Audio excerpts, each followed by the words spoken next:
Now you were the rookie of the year in 1997. So you've been in the game for a hot minute, right? How old are you now? I just turned 60. 60.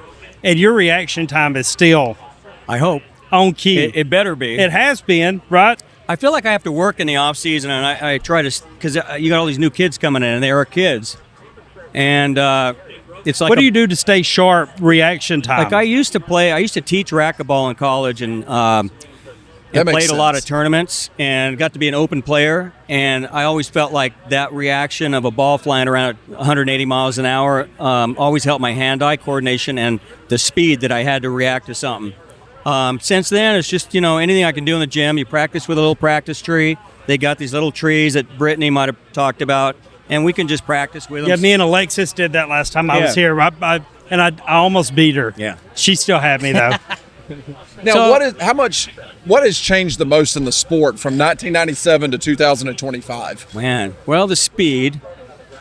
We had a driver that was killed, so we went from a quarter mile to 1,000 feet lengthwise when Scott Kalita got killed. And I forget what year that was. That was early, might have been 2008, 2009. Oh, I didn't even think about that. You were racing then. So we had to adapt to shutting the car off a little earlier, and that created a longer shutdown for us because he went off the end of the track, and that was the reason he got killed. That's the biggest thing that's changed.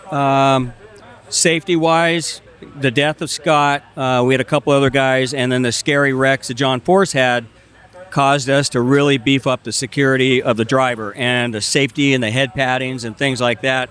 And that's probably the second biggest change has been the safety from then till now. Well, it's a sad thing that it takes somebody getting seriously injured or somebody killed for you to get the data to know what we need to improve. You know what I'm saying? Yeah. It's been like that in any worst sport part of is racing. if you don't learn from those, and somebody either dies or gets hurt bad, and nothing's done. That's the terrible part that other sports have done before, and it takes a couple times, and then people learn, right? Whatever it might be. You talk NFL, helmets or whatever. As long as you learn from somebody's misfortune, and we have. Eric Medlin got killed. He was a good friend of mine. Drove for John Force. The car shook so bad it rattled his brainstem loose. Well, we went right to work, and all the teams had the cars rebuilt, re-engineered, and because of his death, we have way safer cars. Then John So it was Force's like the harmonics of it? Yeah, really? Yeah. There was that much of a vibration? It was a test day on a Monday, and the car we didn't know. I actually helped him get out of the car with his dad, John Medlin, who was my assistant crew chief. And I helped take his helmet off. He was out. We just figured he was knocked out. When they got him to the hospital, he was brain dead. And it shook so hard, the harmonics of a certain way the tire came loose. And it wasn't even a bad wreck. Car went out, shook, and then coasted down there, and he was unconscious. And we were like, what is he doing? He's just kind of floating down there. So it was way more violent than anybody thought or what it looked like. So we increased the head padding and all the padding for the drivers. And then John Force had a bad accident 2 years later. Yeah. And because of Eric's wreck and what we did, it saved John Force's life without a doubt. Really? And then when John Force got hurt, they did a little more in the cockpit. And because of his wreck, my Phoenix wreck, I would have been lights out had the padding not been increased because of his wreck. So we've all kind of learned and kind of, I guess, gained from it. How much is the speed increase from then till now? Like when y'all were going down the track at 97, like what kind of speeds were you looking at then? We were going quarter mile, and we were going 3. When we stopped going quarter mile, we were about 3:30. I had a teammate, Gary Selzy, and I think he was the first at 3:30 back then. They shortened the track 320 feet, right? Now we run to 1,000 feet, and within a year and a half, no gear change because we all run the same rear end gear. Within a half a year into the next year, speeds at 1,000 foot were already back up close to where they were at a quarter mile. Wow. Crazy. Just the crew chiefs, they're mad scientists. They figured out ways to make the power earlier, get the car this or that, added a disc and clutches. It used to be 5-disc clutches, then it went to 6 discs. So all these little things. Now, you're a good media-trained individual, so you're going to dance around this. You're going to dance around this question. How much cheating goes on in the sport? Because it's motorsports, and that's one thing that I love so much about motorsports is because that's a part of it, right? Yeah. And seeing how long you get it. Yeah. Eventually you get taxed. How long can you get away with something? Tony Stewart got caught a few races ago, and we figured some people were doing that, and they might still be. What was it?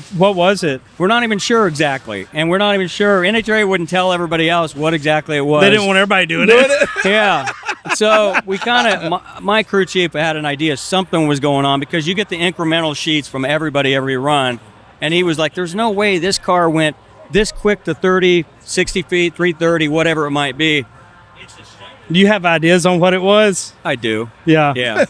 That's the one we're not getting an answer on. But I mean, he lost. 28 years of.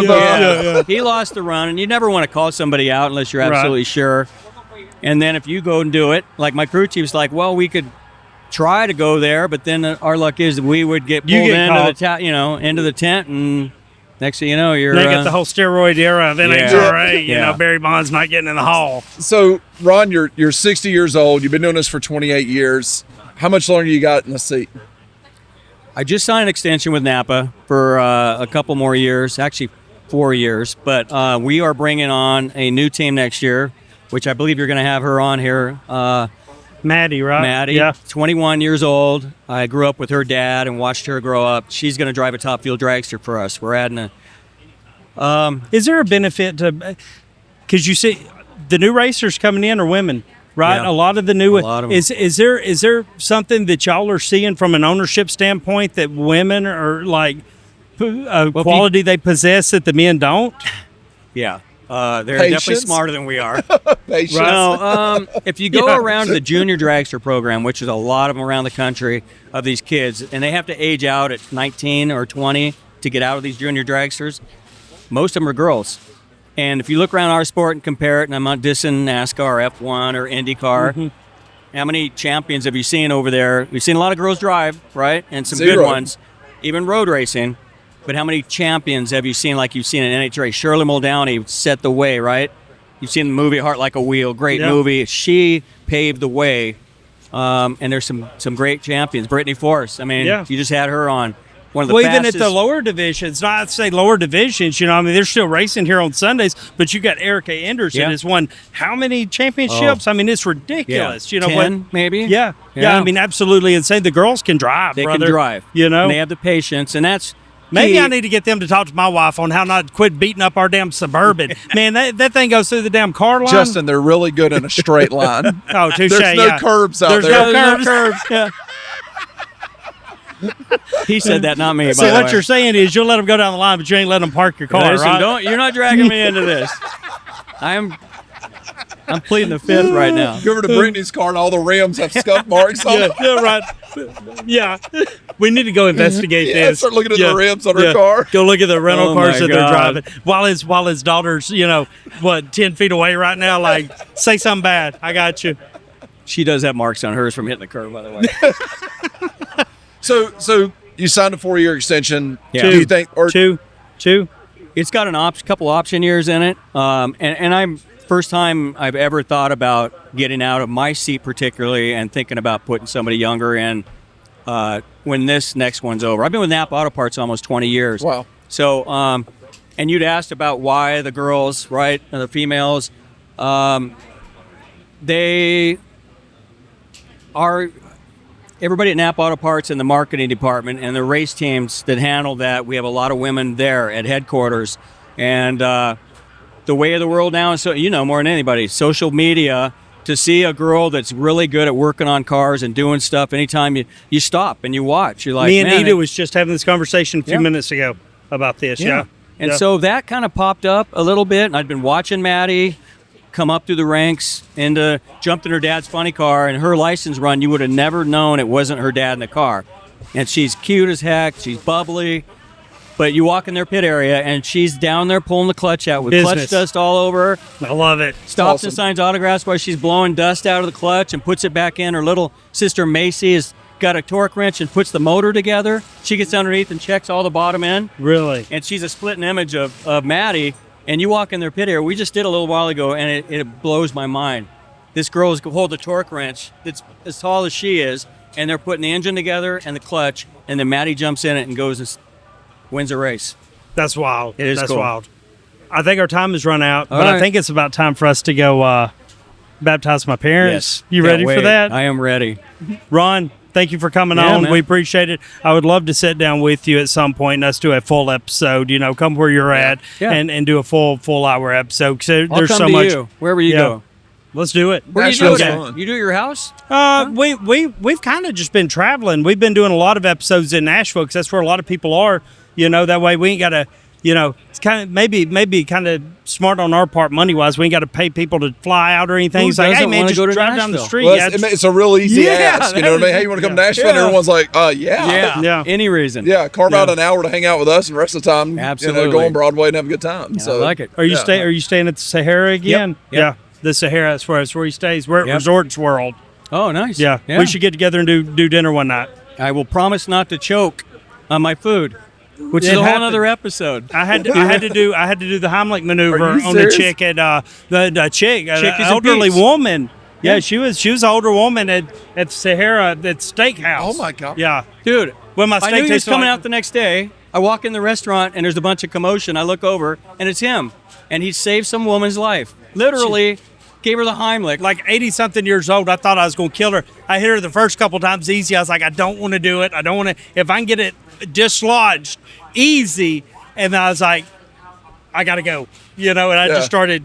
Yeah, she was actually just sneezing. You know what I mean? She wasn't even choking on that's it. a story for another time. But I did do a Heimlich maneuver on a guy that was having a allergic reaction in a chow hall when we was in the Middle East. Oh my God. I thought I'd save the guy's life, and finally he was like, "Stop it! I need an EpiPen." I'm eating shellfish. I need to get out of here. That's funny. Thanks for coming on, brother. Yeah, man. We'll see you Good seeing later. you. Good Oh, luck thank this you so weekend. much. Let's go give it to my parents. This is We'll gonna have be a good time fun. now. I can't wait. Let's do it.